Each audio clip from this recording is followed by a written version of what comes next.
کے درجات بلند فرمائے، اور جتنے علماء ہمارے صلحاء ہوئے ہیں اللہ تعالیٰ سب کی قبروں پہ شآبیب الرحمت والرأفت والمغفرت والرضوان برسائے۔ میں کیا کہوں؟ تزود من التقوى تزود من التقوى فإنك لا تدري تزود من التقوى فإنك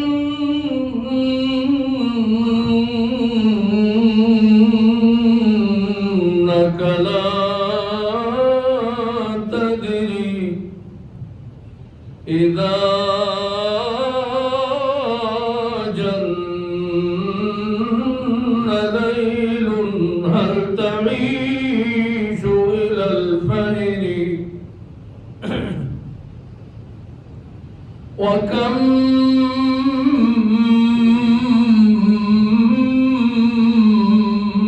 من فتى أمسى وأصبح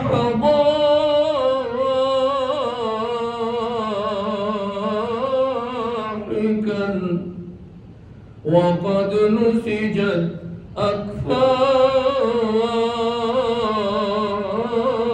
أكفانه وهو لا يدري وكم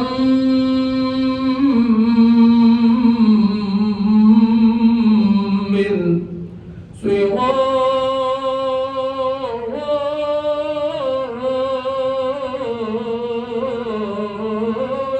يرتجى طول عمرهم وقد أدخلت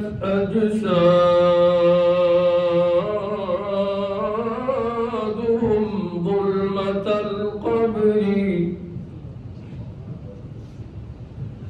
وكم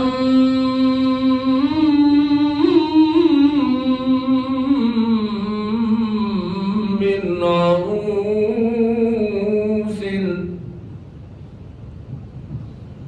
وكم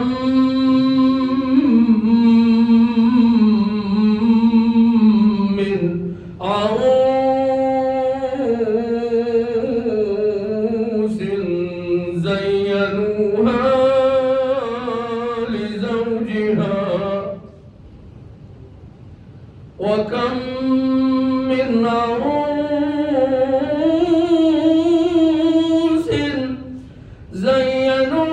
زينوها لزوجها وقد قبضت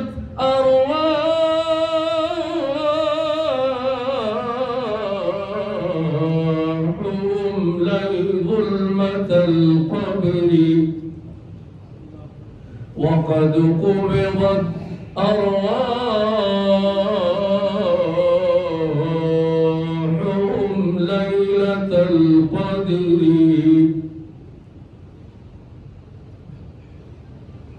ولو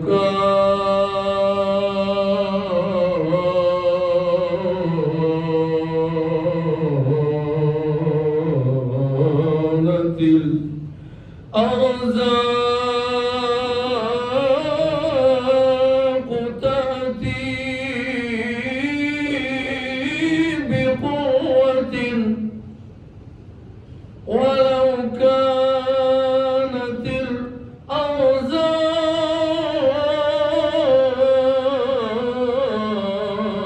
الأرزاق تأتي بقوة لما أكل العصفور شيئا مع النسر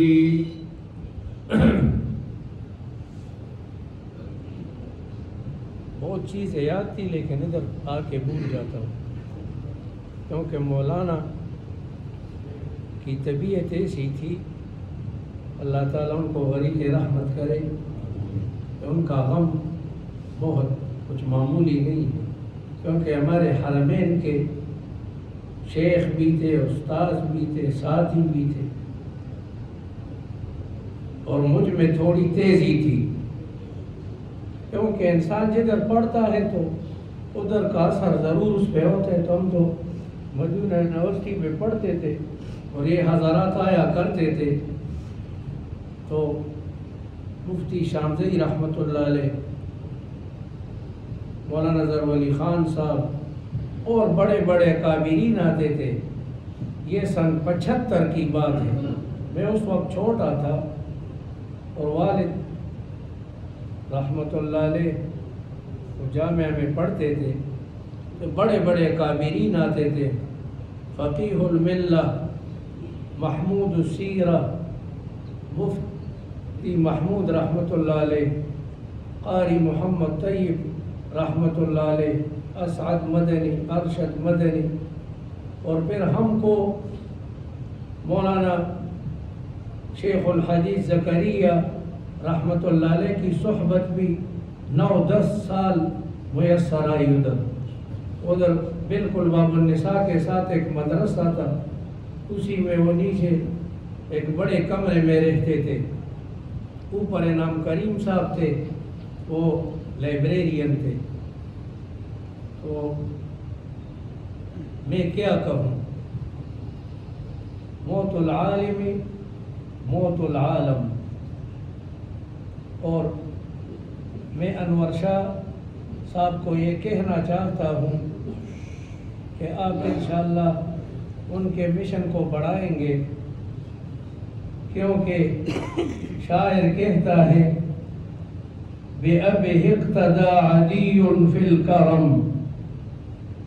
یہ اصل میں نحو میں شاہد ہے، اصل میں ہونا چاہیے تھا بِأَبِيهِ اقْتَدَى، کیونکہ ابن حمن یہ اسماء خمسہ، اس کو بعض مکبرہ کہتے، پتہ نہیں کیا کہتے، خمسہ ہے یا ستہ ہے، الغرض اس کا اعراب رفعہ بالواو ونصبہ بالالف اور وجرہ بالیاء، جاء اخوک رأیت اخاک مررت باخیک۔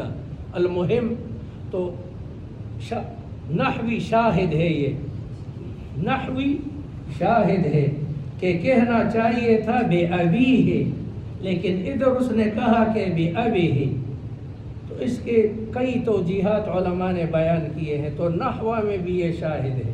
اور بعض کہتے کہ نہیں، یہ من ضرورات الشعریہ ہے، کبھی کبھی یجوز للشعراء ما لا یجوز لغیرہ، تو کہتے بے ابی اقتدى عدی فی الکرم ومن یشابہ ابہ فما ظلم۔ حاتم طائی جو تھے وہ مشہور کریم اور سخی تھے، تو کہتے کہ بے ابی اقتدا، اپنے باپ کی اقتدا کی عدی نے، عدی ابن حاتم میں صحابی ہے، حاتم تو چھوڑے، پھر اس کی جو بہن تھی وہ بھی مسلمان ہوئی اور عدی بھی مسلمان ہوا، تو یہی عدی ابن حاتم کے بارے میں قرآن مجید کی یہ آیت بھی نازل ہوئی کہ من الفجر سے پہلے عبارت نازل ہوئی، تو عدی ابن حاتم نے کیا کیا، ایک دھاگا لیا اور اپنے جو ہے سوار تو بالغ تھا تکیا کے نیچے رکھی، جب صبح ہوئی تو اس کو دیکھتا تھا کہ اس میں فرق آتا ہے یا نہیں آتا، تو حضور کے پاس گئے۔ بعض روایات میں ہے کہ ایک دوسرے صحابی بھی گئے، تو حضور کو کہا کہ جی مجھے تو وہ سفید اور کالے کا پتہ نہیں چلا، تو ایک روایت میں ہے انک لعریض القفا، انک لعریض القفا، اور ایک میں ہے انک لطویل الوسادہ، او خدا کے بندے آسمان کے وہ دونوں خط کیسے آپ کے گردن کے نیچے، آپ کے تکیہ کے نیچے آ گئے۔ تو پھر یہ جملہ نازل ہوا کہ من الفجر، اس کو کہتے تفسیر متصل۔ علوم القرآن بھی پڑھا کرو، خاص کر ہمارے استاذ نے جو کتاب لکھی ہے مناہل العرفان فی علوم القرآن، بہترین کتاب ہے، اسی طرح صرف میں وہاں پڑھاتے تھے شذل عرف، حملاوی کی کتاب ہی، وہ بھی ہمارے استاذ تھے۔ تو ہم بھی انور شاہ صاحب سے یہی اپیل اور درخواست کرتے ہیں کہ وہ بھی اپنے والد کے نقش قدم پہ چلے۔ اور میں نے کہا تھا کہ علم یہ سب سے بڑی دولت ہے، علم سے بڑی دولت مجھے نظر نہیں آتی۔ یہ بھی پورا عذاب ہے، اللہ تعالیٰ اس عذاب سے سب کو محفوظ رکھے۔ کبھی کبھی میرے دماغ میں علمی نقطہ ہوتا ہے اور یہ ٹوٹو شروع کرتے میرا وہ تمام نظام خراب کر دیتا ہے۔ پورا اللہ کا عذاب ہے کہ اس زمانے میں اس عذاب کو جو ہے لا اللہ تعالیٰ سب کو محفوظ رکھے۔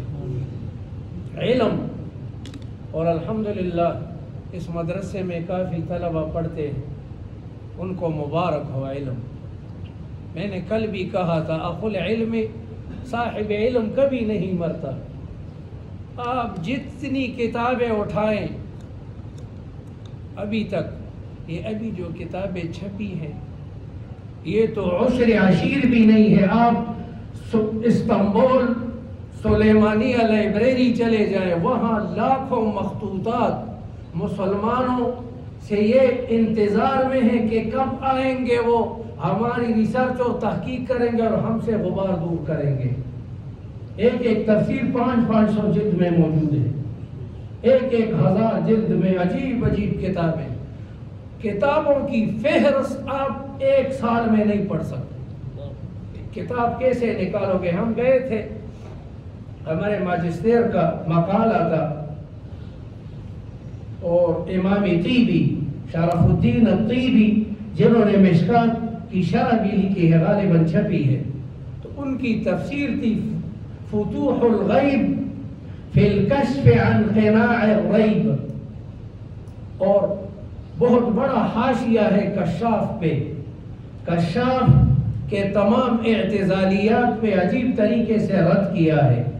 اگرچہ بعض جگہوں میں امام طیبی نے کمزوری دکھائی ہے، وہ اور علماء نے پوری کی ہے، لیکن زمخشری بھی پوری بلا ہے، کوئی معمولی شخص نہیں ہے۔ اگرچہ اس کا عقیدہ معتزلی ہے، لیکن اس کا علم، لغت، ادب، سب سے پہلے قاموس اور معجم بلاغے میں اس نے لکھی اساس البلاغہ، کوئی معمولی بلا نہیں ہے۔ اسی لیے علماء کہتے ہیں جب اس نے تفسیر کی ابتدا کی تو ابتدا میں کہا الحمدللہ الذی خلق القرآن، کیونکہ خلق قرآن کا فتنہ سب کو معلوم ہے۔ مامون اور امام احمد بن حنبل اور دیگر علماء، تو لوگوں نے کہا کہ آپ کی یہ تفسیر کوئی نہیں پڑھے گا، آپ نے خلق، تو اس نے کہا کہ مشکل کیا ہے، ہم تو لغوی لوگ ہیں، ہم خلقہ سے جعل بنا دیں گے، کہیں گے کہ الحمدللہ جعل القرآن وجعل فی لغت العرب بمعنی خلقہ، جعل الحمدللہ الذی جعل الظلمات والنور۔ تو جعل جب ایک مفعول کو نصب دے تو اس کا معنی ہے بمعنی خلقہ، اور اگر دو مفاعیل کو نصب دے تو پھر بمعنی سیارہ۔ قصہ ختم ہے۔ تو الحمدللہ الذی خلق القرآن دوسرا مفعول ہے ہی نہیں، تو خود بخود۔ اور تفسیر میں لکھتا کیا ہے، ان التفاسیر فی الدنیا بلا عدد، ان التفاسیر فی الدنیا بلا عدد ولیس فیہا لعمری مثل کشافی، ان کنت تہدی الہدی فالزم قراءته فالجہل کالداء والکشاف کشافی۔ غضب کا شاعر بھی ہے۔ تو علم ہم پڑھتے ہیں، جو کتاب ہم کھولتے ہیں، قال الامام ابو حنیفہ رحمہ اللہ، قال محمد بن الحسن رحمہ اللہ، قال القاضی ابو یوسف، قال الامام احمد، قال محمد بن ادریس الشافعی۔ تو قرآن کا علم اور حدیث کا علم یہ دنیا میں بھی نور ہے، قبر میں بھی نور ہے، آخرت میں بھی نور ہے۔ دیگر علوم کا امام شافعی سے پوچھے، وہ کیا فرماتے ہیں؟ کل العلوم سوى القرآن مشغلة إلا الحديث وعلم الفقه في الدين الدين ما كان قال فيه حدثنا وما سوى ذاك وسواس الشياطين۔ باقی تمام دنیاوی علوم ٹھیک ہے، وہ بھی لازمی ہے، لیکن مسلمانوں کو چاہیے کہ پہلے اپنے بچوں کو قرآن سکھائے۔ صبغۃ اللہ ومن احسن من اللہ صبغہ، اللہ کے رنگ سے بھی کوئی عمدہ اور پختہ رنگ ہوگا؟ حاشا وکلا۔ تو کم از کم بچہ قرآن پڑھے، اس کا عقیدہ صحیح بنے اور وہ مبادئ الاسلام سیکھے، پھر اس کے بعد وہ 2 لاکھ زبانیں سیکھے، وہ پائلٹ بنے، وہ بھی 52 اور اس سے بھی بڑے جہازوں کا پائلٹ بنے۔ لیکن الحمدللہ جہاد کی بدولت بھی 52 اور بھی 53 بنیں گے، 54 55 وہ سارے فیل ہو گئے، کیونکہ قرآن کہتا ہے وَلَا تَهِنُوا وَلَا تَحْزَنُوا وَأَنْتُمُ الْأَعْلَوْنَ إِن كُنتُم مُؤْمِنِينَ۔ ثبات یہ مشکل ہے، ہمارے اکثر علماء اس سے بھاگتے ہیں، حالانکہ سب سے بڑی چیز اس وقت جہاد ہے، اور کفار جمع ہے، کفار جمع ہے ہر طرف سے۔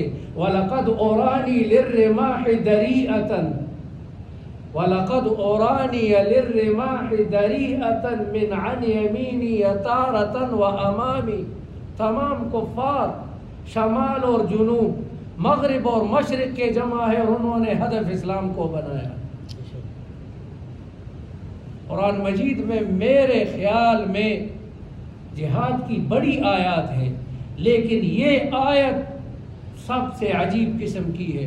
ان اللہ اشترى من المؤمنین انفسهم واموالهم بان لهم الجنہ یقاتلون فی سبیل اللہ فیقتلون ویقتلون، اور حمزہ زیاد کی قراءت ہے فیقتلون ویقتلون، اس میں زیادہ مبالغہ ہے۔ فیقتلون اپنے آپ کو موت کے اوپر پھینکتے ہیں، فیقتلون شہادت کے لیے جاتا ہے، ویقتلون اور پھر جو ہے کفار کو قتل کرتے ہیں۔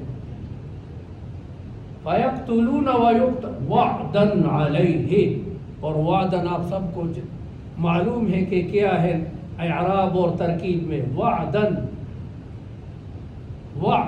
مفعول مطلق ہے، وعدا علیہ حقا فی التوراۃ والانجیل والقرآن، اور پھر جملہ دیکھو ومن اوفی، کون زیادہ وفادار ہو سکتا ہے بعہدہ من اللہ۔ اللہ پھر بشارت دیتا ہے فاستبشروا ببیعکم الذی بایعتم بہ وذلک هو الفوز العظیم، اور اس کے بعد التائبون العابدون الحامدون۔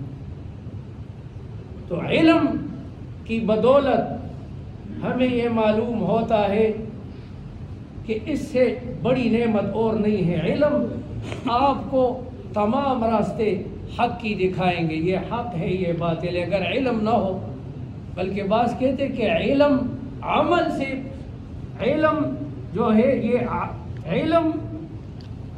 علم سیکھنے سے پہلے ہے توحید سے۔ کیوں؟ فَاعْلَمْ أَنَّهُ لَا إِلَهَ إِلَّا هُوَ۔ اگر علم نہ ہوتا، فَاعْلَمْ پہلے سیکھنا ہے، پھر اس کے بعد جو ہے۔ تو ہمارے اکثر لوگ جہاد کے بارے میں خاموش ہے، حالانکہ جہاد وَذَرْوَةُ صَنَامِهِ الْجِهَاد، اور الجہاد ماضٍ إِلَى يَوْمِ الْقِيَامَةِ۔ اگر یہ جہاد بند ہو جاتا تو پتہ نہیں ہمارے یہ مدارس ہوتے بھی یا نہیں ہوتے۔ روس کو الحمدللہ شکست ہوئی، ریزہ ہو گیا، پھر اور آ گئے، وہ بھی انشاءاللہ ریزہ ہوں گے۔ تو مجاہدین ہے تو الحمدللہ دین باقی ہے، اسلام باقی ہے، غیرت باقی ہے، شہامت باقی ہے۔ اللہ تعالی ہمیں مجاہدین بنائے، اللہ تعالی ہمیں سر بکف مجاہدین بنائے۔ میرے بزرگوں اور عزیز ساتھیوں، مولانا بھی ایک بہادر انسان تھے، مجاہد انسان تھے، اور ہم دعا کرتے ہیں کہ انشاءاللہ انور شاہ مد ظلہ العالی بھی اپنے والد کے نقش قدم پہ جائے گا، اور انشاءاللہ حضرت امام العصر شاہ انور شاہ کاشمیری رحمۃ اللہ علیہ کا وہ دور تازہ کرے گا۔ ابھی اس کے کاندھوں پہ بڑی مسئولیات ہے، اللہ تعالیٰ ان کو طاقت، ہمت، استطاعت اور توفیق نصیب فرمائے۔ علم سے بڑھ کر اور کچھ نہیں ہے۔ کل میں بتا رہا تھا کہ امام ابو اسحاق الالبیری نے قصیدہ لکھا ہے، میں نے ابیات پڑھے لیکن پھر وقت بھی کم تھا، اور میری اردو بھی ایسی اڑتو پڑتو کی طرح ہے، تو اصلیت میں دماغ پہ عربی سوار ہے اور پشتو تو انشاءاللہ اردو بھی ہماری کچھ صحیح ہو جائے گی۔ اردو میں نے پڑھی نہیں، اصلیت میں 12 سال کا تھا کہ والد صاحب ہمیں مدینہ منورہ لے گئے، فارسی دادا کے ساتھ شروع کی تھی، کریمہ بے بخشا ہے برحال ماں کہ ہستم اسیر کمند ہوا، ابھی تک یاد ہے لیکن قرآن یاد نہیں رہتا۔ میں نے حضرت والد صاحب سے پوچھا کہ مجھے تو ہزاروں نہیں بلکہ لاکھوں اشعار یاد ہے، اردو کے، پشتو کے، فارسی کے، عربی کے، وہ نہیں بھول سکتا، لیکن قرآن مجید توڑا نہ پڑے، اس میں راز کیا ہے؟ کاٹتو کے بچے، راز تم کو ابھی تک معلوم نہیں ہوا؟ کہ یہ اسی لیے اگر قرآن بھی حافظ نہ بھولتا پھر تو وہ نہ پڑھتا۔ حدیث میں نہیں ہے کہ حافظ قرآن کو کہا جائے گا اقرا ورقا فعند منزلتک عند آخر آیت تقرأها، تو یہ بار بار پڑھتا ہے تو، ورنہ یہ تو پھر بس سب قرآن یاد کریں گے، آرام سے بیٹھ جائیں گے، وہ رمضانی حافظ ہوں گے، پھر صرف رمضان میں گردان کریں گے اور بس پھر قصہ ختم۔ کا قرآن کہتا ہے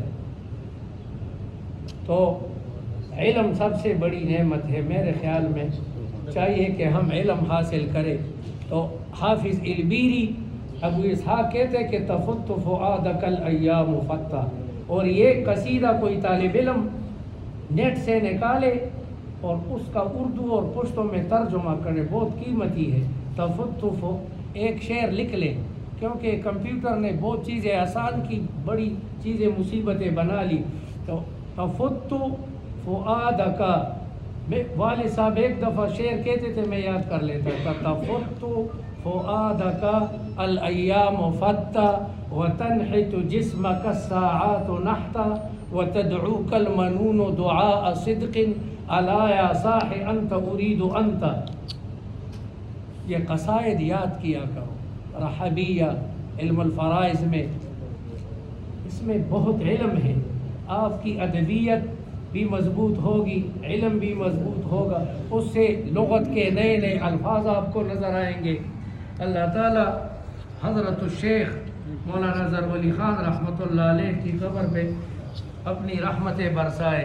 اللہم اغفر لہ وارحمہ وعافہ وتجاوز عنہ، اللہم اجعل قبرہ روضۃ من ریاض الجنہ، اللہم انزل على قبره شعابیب رأفتک ورحمتک ومغفرتک ورضوانک یا اکرم الاکرمین ویا ارحم الراحمین۔ اور مجھے ایک بات یاد آ گئی، پھر اس پہ ختم کرتے ہیں۔ حضرت عبداللہ ابن عباس رضی اللہ تعالی عنہ کے والد ماجد گرامی حضرت عباس ابن عبد المطلب جب اس دنیا سے رحلت کر گئے تو لوگ ابن عباس کو تعزیت کے لیے آیا کرتے تھے، تو ایک اعرابی آیا بدو، اور اس نے عجیب قسم کے اشعار پڑھے اور پھر دعا کی کہ یا اللہ، دنیا میں جب کسی کا مہمان آتا ہے تو وہ میزبان اس کی کتنی قدر کرتا ہے، کبھی اس کو چائے پلاتا ہے، کبھی شربت پلاتا ہے، کبھی فروٹ، اس کے گھر میں جو کچھ ہو وہ اس کے سامنے رکھتا ہے، اس سے قربان ہوتا ہے۔ یا اللہ، عباس بھی اب آپ کے مہمان ہیں تو اپنے شان کریمی کے مطابق اس کی مہمان نوازی فرمائے۔ تو ہم بھی اللہ تعالیٰ سے یہ دعا کر دیں کہ اللہ تعالیٰ حضرت مولانا ظہور علی خان رحمۃ اللہ علیہ کی مہمانی ایسی کرے جیسے اللہ تعالیٰ کی شان کے ساتھ مناسب ہے۔ اللہم اغفر لنا ولہ وارحمہ وعافہ واعف عنہ واکرم نزلہ ووسع مدخلہ واغسلہ بالماء والثلج والبرد ونقه من الذنوب والخطايا كما ينقى الثوب الأبيض من الدنس اللهم لا تحرمنا أجره ولا تفتنا بعده واغفر لنا وله اللهم جازه بالإحسان إحسانا وبالسيئات عفوا وغفرانا اللهم احشرهم مع الذين أنعمت عليهم من النبيين والصديقين والشهداء والصالحين وحسن أولئك رفيقا اللهم نور قبره اللهم نور محلته يا رب العالمين اللهم أبدل له دارا خيرا من داره وأهلا خيرا من أهله وآنس وحشته في قبره اللهم اغفر لحينا وميتنا وشاهدنا وغائبنا وصغيرنا وكبيرنا وذكرنا وأنثانا اللهم من أحييته منا فأحيه على الإسلام ومن توفيته منا فتوفه على الإيمان۔ اور میں ناچیز آپ سب سے بخشش طلب کرتا ہوں، اگر مجھ سے کچھ کلمات ایسے جذباتی نکلے ہو تو مجھے معاف کرے اور مجھے اجازت بھی دے، کیونکہ عصر کو ہمیں واپس جانا ہے پشاور۔ اللہ تعالیٰ جتنے اکابرین آئے ہیں، جتنے حضرت کے متعلقین اور محبوبین آئے ہیں، اللہ تعالیٰ سب کو اپنے منزل مقصود تک بخیر و عافیت پہنچائے۔ وآخر دعوانا